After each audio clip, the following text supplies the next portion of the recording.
Bonjour à tous et bienvenue sur cette nouvelle vidéo. Je suis Alexandre Cabaye, le fondateur de l'agence Emaily. On accompagne les entreprises dans le B2B à générer plus de leads via une stratégie d'acquisition unique. Et aujourd'hui, c'est vrai que ça a été pas mal demandé sur des précédentes vidéos ou même on me le demande parfois en email. Est-ce qu'on peut analyser leur cold email? Donc là, j'ai reçu aujourd'hui ce cold email là. Et il y a pas mal de choses qui sont pas top. Donc je me suis dit, bon, bah, pourquoi pas tout simplement en faire une petite vidéo. Donc voilà, aujourd'hui on va analyser ce cold email, comprendre ce qui est pas bon dans la vidéo. Le but c'est pas de critiquer la personne qui a fait le cold email, etc. Si elle regarde la vidéo, c'est vraiment qu'elle puisse voir tout ce qui va pas, tout ce qui peut être amélioré. Et vous aussi voir ce qui va pas dans un cold email, peut-être corriger le vôtre parce que vous allez faire peut-être certaines erreurs qui sont présentes dans ce mail là. Donc voilà, on commence. Tac, je vais essayer de prendre un stylo, je sais pas si ça marche. Tac. Ok, ça marche, nickel. Donc du coup, premièrement, première chose qu'on peut voir, c'est vraiment la forme du mail.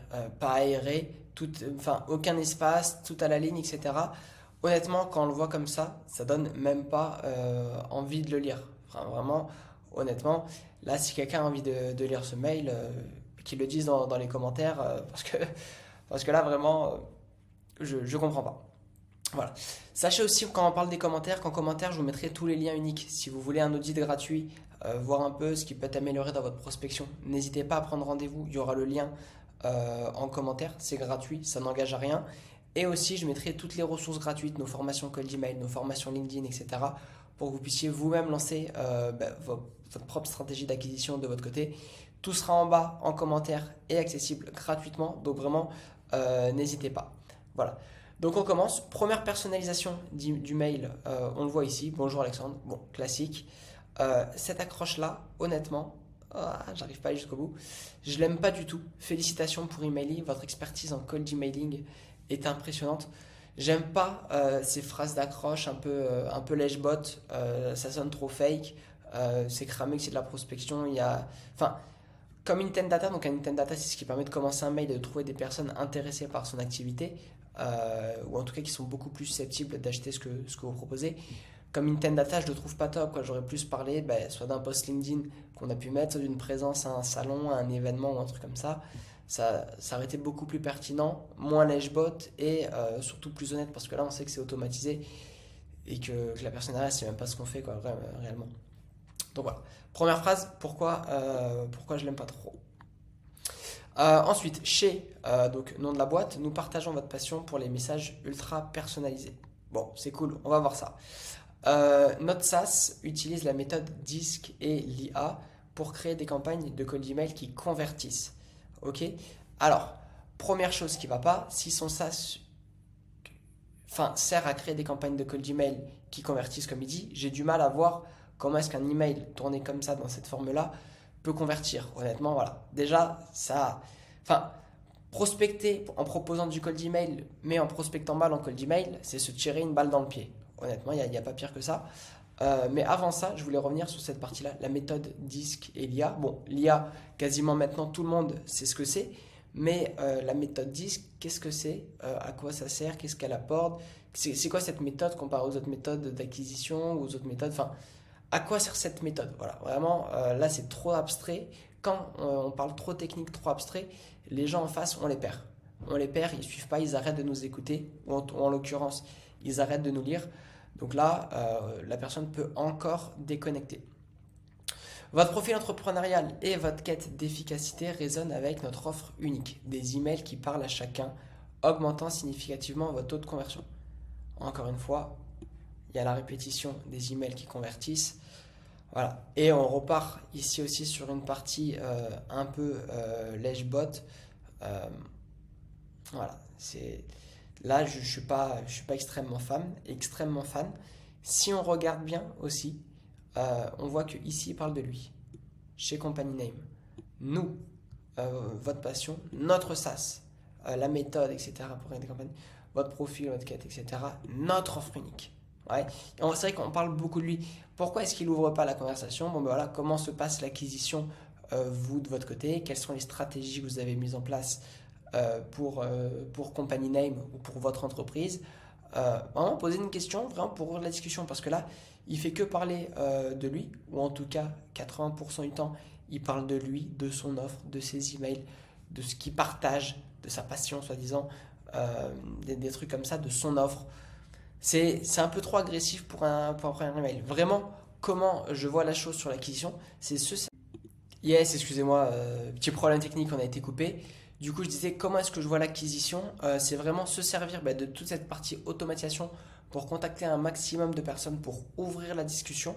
Mais une fois que la discussion avec le prospect est ouverte, ok, comment se passe l'acquisition de votre côté, comment est-ce que vous générez de nouveaux leads, une fois que la conversation est ouverte, c'est que l'humain reprenne le devant parce que l'humain c'est le centre de la vente. Personne ne va acheter en un claquement de doigts, en un cold email comme ça. Les gens, ce qu'ils veulent, c'est qu'on parle de eux, de leurs problématiques, voir quelqu'un qui connaît leurs problématiques, donc d'où leur apporter de la valeur, montrer votre expertise. Mais c'est vraiment parler d'eux et humaniser la chose au maximum une fois que ça répond. Ok, donc on se sert du cold email pour ouvrir la discussion. Une fois que la discussion est ouverte, ça fait que de la mano et que du cas par cas ensuite. Voilà, pour augmenter significativement votre taux de conversion. Voilà. Imaginez réduire le temps de prospection tout en maximisant l'impact. Ça, j'aime beaucoup. Imaginez, ça fait se projeter la personne en face. Il aurait même pu... donc ici, la phrase est top. Moi, comment je l'aurais amélioré? Imaginez réduire votre temps de prospection par 2. Ou alors imaginez en ne prospectant qu'1 heure par semaine et en augmentant votre taux de conversion de 2,5%. Je dis des chiffres au hasard, mais il faut que ce soit des stats basés sur son acquisition, les retours de ses clients par rapport à son SaaS, etc. Mais c'est vraiment mettre un maximum de chiffres et le faire s'imaginer, le projeter dans une situation idéale, parce que là, il enlève une épine du pied qui est que la prospection, c'est chiant, que la prospection, c'est technique, que la prospection, ça prend du temps et que quand c'est pas prospecté, on n'a pas d'impact. Voilà. Et nous, d'ailleurs, c'est exactement ce qu'on fait, nous, chez Emaili. On accompagne nos clients là-dedans en leur mettant quelque chose de 10 fois, de 100 fois plus puissant que eux sur le système d'acquisition. Le petit call to action, discutons-en. Je suis pas fan dans le sens où le mec en face ne te connaît pas. Tu lui as écrit 4 lignes dans un mail. Est-ce que le mec va accorder une demi-heure de son temps à quelqu'un qu'il ne connaît pas? Non. Ou pas la plupart des gens. Donc moi vraiment, ça revient à ce que je disais au début, c'est se servir de cette automatisation pour ouvrir la discussion avec la personne. Comment se passe l'acquisition de votre côté? Ok, pour qu'ils nous disent, écoutez, nous ça se passe bien, on a ça en place. Alors nous ça se passe mal, on a du mal à gérer de nouveaux leads, à générer des rendez-vous, etc. Un café virtuel pour explorer une collaboration fructueuse. 2 questions à la fin, j'en vois pas vraiment l'utilité. Et après, cordialement, ça c'est une signature, je ne sais plus comment il s'appelle, son prénom, de telle entreprise, envoyé avec le nom de sa solution. Voilà. Ça, c'est pour la partie contenu du mail. Après, gros point positif, c'est que son mail, déjà, il arrive dans ma boîte mail. Ok, je ne l'ai pas reçu en spam. Donc là, il a une très bonne délivrabilité, quand même la base du cold email, mais c'est assez rare pour le souligner, mais c'est vrai que voilà, y a plein de gens qui prospectent en mail et qui atterrissent en spam. Deuxième chose sur laquelle j'ai envie de revenir maintenant, c'est l'adresse mail d'envoi. 2 choses. Ici, on va dire ici et ici. N'envoyez jamais avec une adresse mail Hello. Les gens ne veulent pas parler à Hello, les gens veulent parler à Alexandre, à Paul, à Camille, à Madeleine. Ils veulent parler à un humain. Ok, là on dirait vraiment un mail du support quand tu t'inscris sur une plateforme et que le mec il dit salut, t'as été inscrit. Non, humanisez au maximum la chose. Toujours dans cette notion d'humaniser, au lieu d'avoir le H de hello, essaye de mettre une photo de profil par exemple, que les gens puissent voir ta tête. Ça humanise la chose et c'est pour ça encore une fois qu'on pose une question pour ouvrir la discussion, pour que l'humain reprenne le devant. Parce que la vente, je le répète, la vente c'est... le centre de la vente, c'est l'humain. Voilà. Donc, voilà cette rapide analyse d'email. Il y a des bonnes choses, il y a des choses à améliorer, il y a des choses dont moi personnellement je ne suis pas fan. Voilà. Si vous voulez en savoir plus sur ce qu'on propose sur la stratégie Emaili, il y a d'autres vidéos qui sont dessus où je présente la stratégie qui nous génère plus de 60 rendez-vous par mois pour nous. C'est cette stratégie-là qu'on applique pour nos clients. Et si vous voulez vous former, regardez vraiment du contenu encore plus. Il y a d'autres vidéos encore sur la chaîne.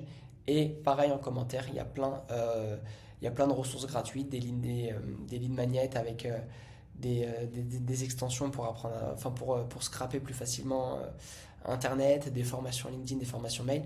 Donc n'hésitez pas à regarder, faites-vous plaisir. Et voilà, si vous avez des idées de vidéos, n'hésitez pas aussi à les mettre en commentaire ou à m'envoyer un message sur LinkedIn. Merci beaucoup.